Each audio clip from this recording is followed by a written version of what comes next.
When you say that with your tweet, for example, you say, so Jason Collins is a hero because he's gay, our standard for heroism has dropped. I mean, you don't think that that actually lends to this idea that perhaps some people are not as open and as accepting in this country? You know, I mean, who are you to judge and say whether or not he should be considered someone who is a hero and inspirational to other young men out there? Well, here's actually the problem that I have. I think that you can accept and tolerate people's behavior, and that, demonstrates non-homophobia. I think that it is ridiculous to suggest that just because you're not celebrating, on the cover of Sports Illustrated, somebody coming out of the closet, and you think, it's relatively unimportant in the grand scheme of things because people should be able to live their lives the way that they want. I don't really understand. There were folks who were saying that that was a homophobic tweet. I'm still confused as to how it's homophobic simply to say that you don't think it's a heroic move in today's America to come out of the closet the same way that it was maybe 20 years ago. Jared, do you have any thoughts on this? I mean, what's your response to, to Ben's take here? Yeah, it's truthfully, it's a little disturbing hearing some of that, but I get it. I heard, after I came out and I'd hear a lot of, well, what do you need to tell us for anyway? The bottom line is that there's something that straight people, I think, by and large, unless they, are recognizing this or have been told or educated on it, don't quite recognize, I think, that the luxury that it is for somebody who is gay to live openly and authentically, to go through life and not be scared to go to a work social function, to go out with your friends at work, but what it means to make up some excuse to not go because you're afraid they're, out at some function, ask you some questions you might not want to answer. The level of heroism, I mean, we have heroes every single day in all aspects of life. Jason Collins didn't do what he did to become a superhero. Jason Collins did what he did, and again, I'm not inside his head, but I'm just guessing, to live openly and authentically, to live his life. Now, it's unfortunate because don't think that the person who's coming out wants to go and share this news to the world because it's the most personal news you could share, and it's the news that you would fight and say, this is none of your business. But at some point, we live in a world, you're a public figure, you want to live your life. Well, at some point, someone says, you know what, that's enough. I want to live my life. You have a problem with it, that's not my problem. So I don't think, and I wonder also, with Ben, maybe when he sent out that tweet, and I sent tweets before that I think, well, am I really saying what I want to say, or am I kind of just going against the grain with an idea of something? And I don't necessarily, I can't speak for Ben, but I don't understand where would there be any vitriol? Why is there any problem with people having, say a certain day to celebrate or for this to be on the cover of Sports Illustrated? You mentioned, oh, this has been going on. Well, you know what hasn't been going on? We have not had an active pro athlete in the United States, in North American, our four major pro sports, a male athlete come out. Billie Jean King, Martina Navratilova, Cheryl Swoops, Brittany Griner. There has been a different reaction. And the same way as I think back to, let's say in college, we were all in college and we all went out and did some crazy things sometimes. And as somebody who was closeted at the time, I was well aware that it was okay for, say, maybe two of my girlfriends, if they wanted to go off and experiment on some different things in life. But it was never cool for two guys. There's a macho effect there. We've gone several years since then.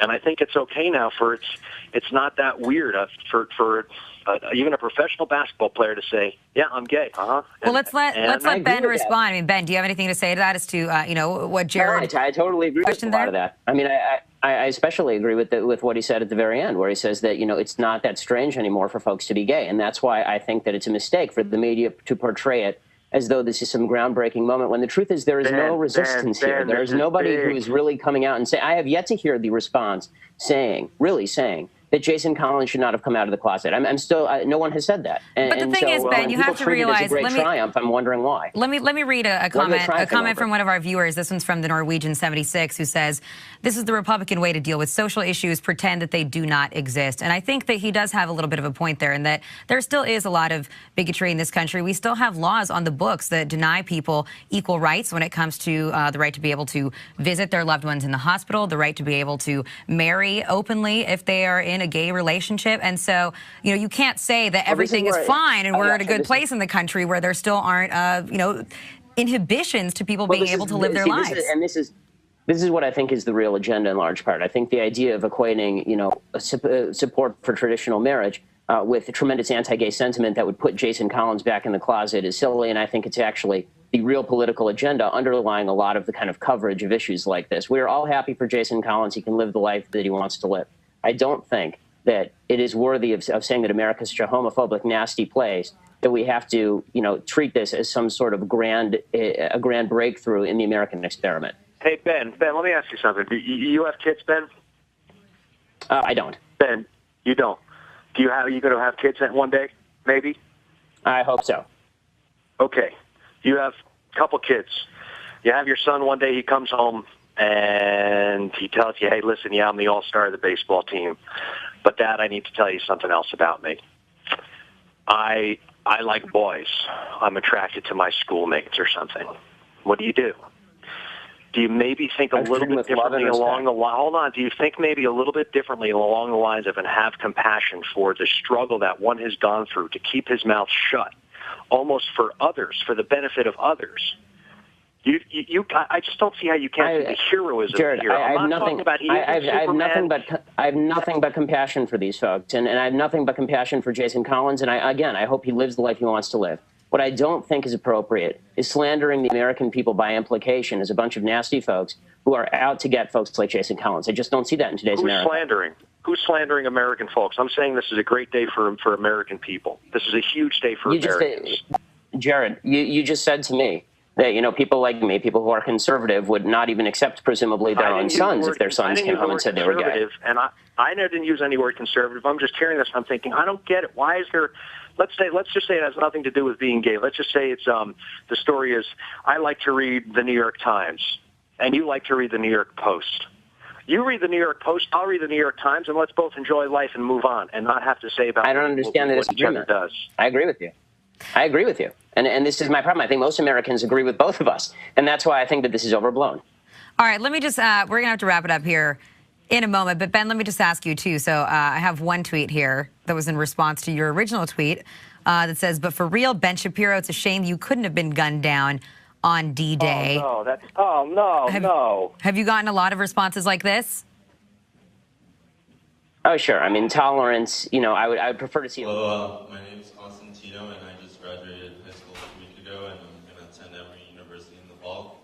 And in our English class, we were shown an extremely feminist video displaying the Fox News as one of the main news sources that displays, I guess, anti-feminist views. Right, because all the women are attractive. Yeah, exactly, pretty much.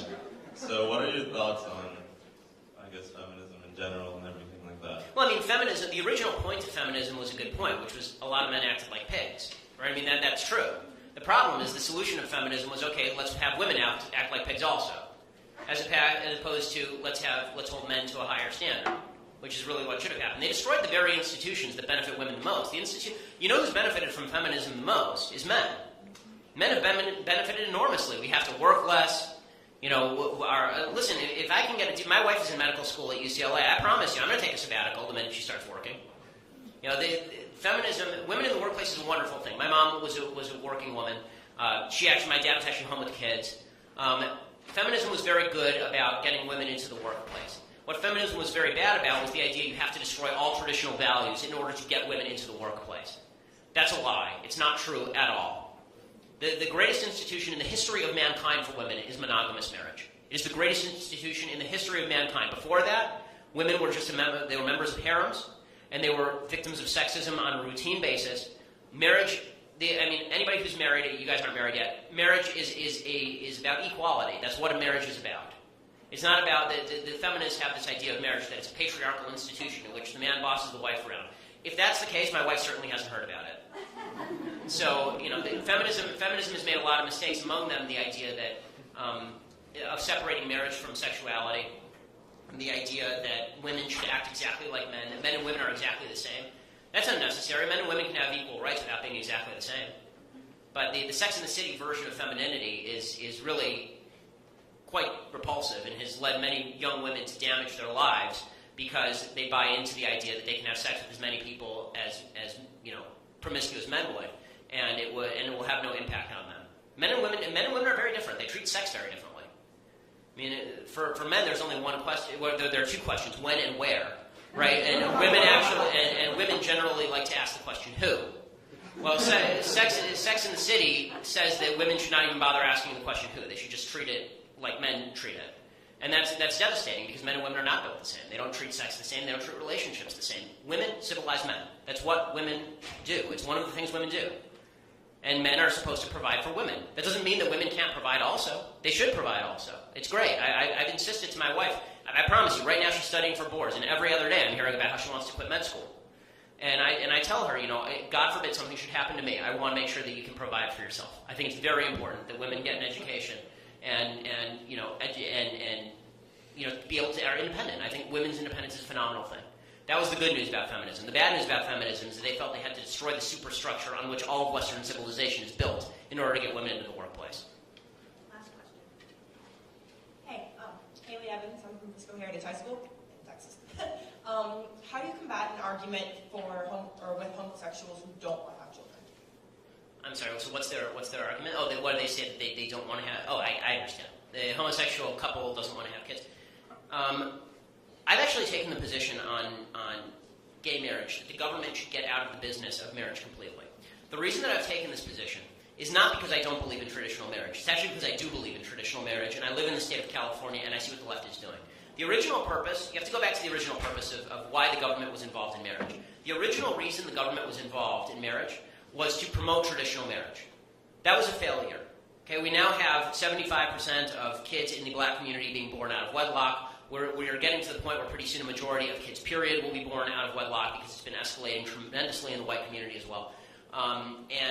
The institution of government-sponsored marriage has basically failed. Nobody I know gets married because they're doing it for the tax benefits. In fact, you get hit worse on taxes if you're married. There's a marriage penalty. What the left is doing now with same-sex marriage is not about two dudes living together or two ladies living together and living the life that they want to, or even having contractual relationships that allow them to do exactly what they want. We have civil unions in California. You can make a contract. I can make a contract with anybody in this room to visit me on my deathbed, although I doubt you'd want to do that. You can do any of that stuff. There's nothing preventing that. What the same-sex marriage agenda is about is disestablishing any sort of religion in the country. That is really what is at the root of this. And the proof is in the pudding. California state legislature right now is going to use same-sex marriage as a lever in order to take away nonprofit status from every religious youth group in the state. There's a bill working its way through the California legislature right now that would remove nonprofit status from any youth organization that discriminates on the basis of sexual orientation or religion or even gender. So if my synagogue decides that it doesn't want an evangelical Christian coming in and proselytizing, we can have our nonprofit status revoked, and vice versa. If your church decides they don't want an Orthodox Jew and they're talking about Jesus, you can have your nonprofit status revoked. That is the goal here. The left's goal here is not tolerance. It's not acceptance. The left's goal here is destruction of traditional social institutions. That's the reason why gay marriage matters. Now, the reason I say that we ought to disestablish it is because once gay marriage is established in the state of California, and gang, it's coming. Whether it comes to referendum or whether it comes by Supreme Court decision, we're going to come pretty quickly to the point in this country where the government is signing off on gay marriages and elevating them to the same level as heterosexual marriages. The next step is exactly what I'm talking about, revoking nonprofit status for churches that refuse to provide gay marriages, revoking nonprofit status for Catholic charities that refuse to allow gay couples to adopt. That already happened in Massachusetts. In Massachusetts, the Catholic Church no longer handles adoptions because the Catholic Church was not willing, according to its moral scruples, to hand over a kid to a non-married heterosexual couple. And so they've had to get out of the business because their nonprofit status was going to be revoked. Did that serve any of the kids? Absolutely not.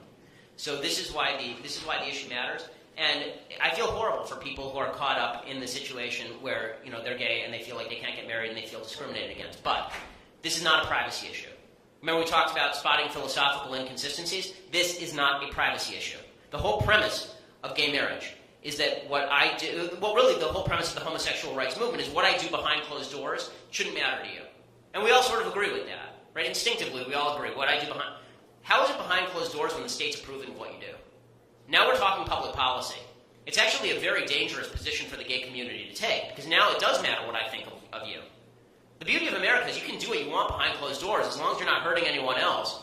You don't have to care what I think. I can think what you're doing is sinful and wrong and stupid and all those things. You don't have to care. But once you start forcing me to care because you're coming after my synagogue, then I'm going to start caring. And that's a very dangerous position. It's not good honestly, it's not good for gay rights activists, because when the backlash comes, it's going to be pretty strong, and it may be stronger than they're expecting. And that will not be good for a lot of gay